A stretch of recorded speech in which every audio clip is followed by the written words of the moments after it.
Fred, então explica para nós essa primeira dúvida aqui. Vem sempre, quase todo dia eu me deparo com essa pergunta aqui no canal do Pergunte ao Professor. É possível ao advogado que não tem formação contábil, que não está familiarizado, né, com essas ferramentas, que às vezes nunca entrou no ECAC, nunca entrou no SPED, ouve falar, mas fica muito abstrato para ele, porque ele não sabe o que é isso, né? Para esse indivíduo, né, que é nosso aluno, que é nosso colega aqui, é possível ele, sozinho, fazer recuperação administrativa sem depender de parcerias e tudo? Eu pergunto isso porque até o ano passado, né, nós mesmos adotávamos como única solução para o advogado o contrato de parceria com uma empresa de revisão fiscal. E agora estamos acordando que existe um outro caminho, né?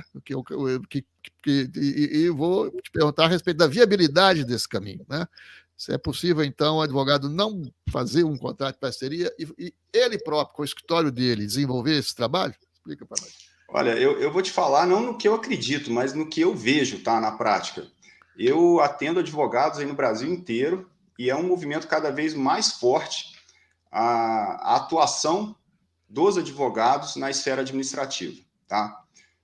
Obviamente, tem determinados conceitos e determinados sistemas e operações que a gente, né, que está no mundo jurídico, não está muito acostumado ainda a viver. Mas é questão, gente, de costume, é questão de estudo, é questão de querer aprender. Se quiser aprender, aprende a fazer e vocês vão ver que não é nada muito complexo de ser feito. Às vezes, a revisão administrativa, que toda recuperação administrativa parte de uma revisão fiscal, né? Se a gente for diferenciar o que é isso, a gente tem dois tipos de recuperação de crédito, né? A gente tem uma recuperação de crédito oriunda de equívocos que as empresas cometem, e é muito natural que isso aconteça em virtude da complexidade do nosso sistema tributário. Então, é muito difícil que os departamentos fiscais e contábeis das empresas sigam 100%, né, estejam 100% em conformidade com a legislação tributária. E aí, o que acontece? Eles acabam cometendo equívocos, seja equívocos de classificação fiscal de mercadoria, então tributam um determinado produto que não era para ser tributado, equívocos, muitas vezes, que acontecem de escrituração mesmo, né? Às vezes você deixa de escriturar um crédito, de algum insumo que você tem, enfim. Então, toda a revisão na esfera administrativa parte de uma revisão fiscal. Então, o que acontece aí? Você vê empresas que têm uma determinada exigência legal e, por algum equívoco, não cumpre aquela ou não segue determinada orientação do fisco, e aí você, como advogado, vai lá, levanta isso que foi pago a maior ou foi pago indevidamente e pede a restituição, o ressarcimento. Tudo bem. E tem a outro tipo de recuperação de crédito, que é o judicial, que a empresa faz tudo estritamente conforme a legislação, mas aí você se insurge contra a própria legislação, né? Aí você recorre ao Poder Judiciário para questionar a legalidade ou inconstitucionalidade de determinada norma. Bom, mas nosso foco aqui hoje é a recuperação administrativa, e aí o que acontece?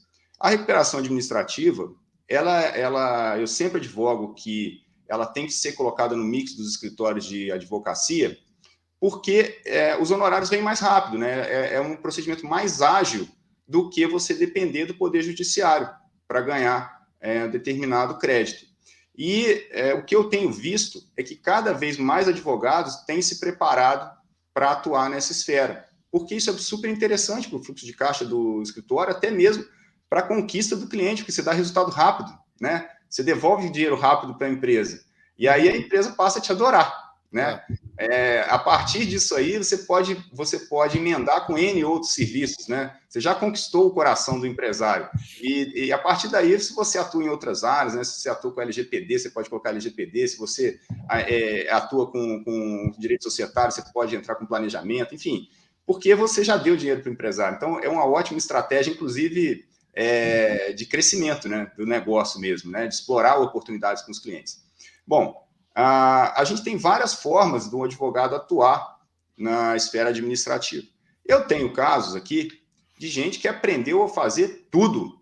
Então, tem advogados aqui que põem a mão na massa e eles mesmos retificam arquivos, eles mesmos aprenderam a mexer com o SPED, eles mesmos mexem com softwares da Receita Federal. E tem umas outras saídas também que eu vejo, por exemplo, eu sempre... o escritório da minha família, né, um escritório tributário, e lá no escritório, o que a gente tinha? A gente tinha um departamento com contadores contratados, né? Não necessariamente parceiros, a gente tinha contratado mesmo. Contadores mas isso por uma questão estratégica, não por uma questão que era impossível da gente fazer, não. É porque a gente achava que o nosso tempo era mais bem empregado contactando clientes, desenvolvendo teses, estudando, do que ficar fazendo um operacional de retificação de obrigações. Então, a gente achava mais barato e mais proveitoso pagar alguém para fazer esse serviço do que a gente mesmo meter a mão na massa e ocupar o nosso tempo com essa mecânica, né? Mas eu tenho caso aqui de gente que faz tudo e tenho caso de gente que contrata, né? Contrata pessoas ou contrata, seja fixo, ou às vezes contrata também por job, né? Enfim, contrata por um determinado serviço isolado e faz. Não necessariamente você tem que ser sócio de alguém para fazer isso, né? Então, eu vejo dessa forma. De qualquer maneira, Paulo, que eu acho que é importante todo mundo saber que o conhecimento do advogado é essencial. Por quê? Porque quando você vai... Se você for fazer efetivamente, claro que você vai ter que conhecer. Se você for passar para um outro profissional fazer para você determinado serviço operacional, é muito importante que você saiba o que ele está fazendo. Então, assim, um erro que eu vejo o pessoal cometendo é ficar muito no escuro, confiar cegamente quando entrega o serviço para outro profissional realizar, sabe? Então, é muito importante, mesmo que você não pegue, assim, na massa para fazer 100% do trabalho, é muito importante você entender a lógica daquilo, o que tem que ser feito, como que tem que ser feito, para você poder cobrar. Porque como é que você vai poder criticar o trabalho que está sendo feito? Isso vale para sistema também, entendeu? E olha que eu estou jogando até contra o meu patrimônio, né? Hoje em dia eu trabalho com sistema, mas eu adoro quando o cliente me critica, eu adoro quando o cliente me instiga e fala, cara, não estou concordando com isso, ou eu acho que isso poderia ser feito de uma maneira melhor. Por quê? Gente, é muito perigoso quando você pega, por exemplo, um sistema ou um serviço de um outro profissional e você não sabe o que está sendo feito ali. Então, você confia cegamente que aquele trabalho está sendo feito 100% corretamente e você pode ser surpreendido no futuro e descobrir, né, ter uma surpresa ruim, que ou aquele valor de crédito que você apurou não era aquele mesmo, era um valor menor, você aproveitou maior, e aí tem as multas de compensação, e aí tem várias coisas. Então, é muito importante que todo advogado que for atuar na esfera administrativa saiba, pelo menos, o fundamento do que tem que ser feito. E vocês vão ver que não é nada complicado. Né? É uma coisa que dá para ser aprendida tranquilamente. A gente que teve formação jurídica tem uma boa formação intelectual, está acostumado a ler, está acostumado a estudar. Vocês vão ver que não tem nada, nenhum mistério, nenhuma coisa. É porque realmente às vezes não faz parte do nosso dia a dia. Mas nada impede que passe a fazer, né? Eu acho que é aí. Isso aí. Então vejam, meus amigos, o Fred está fazendo uma colocação importantíssima. Não basta, não é o caminho você confiar cegamente, né, no sistema, num sistema, num robô, numa máquina, seja ela qual for.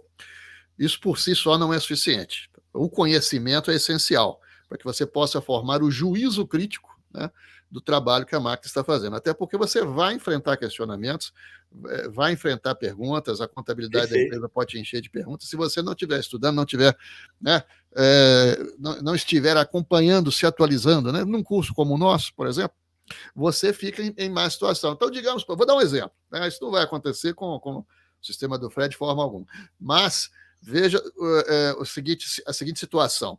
Imagina que você fez uma recuperação por um determinado sistema e lá foi incluído, foi retirado da base de cálculo das verbas previdenciárias o texto de férias.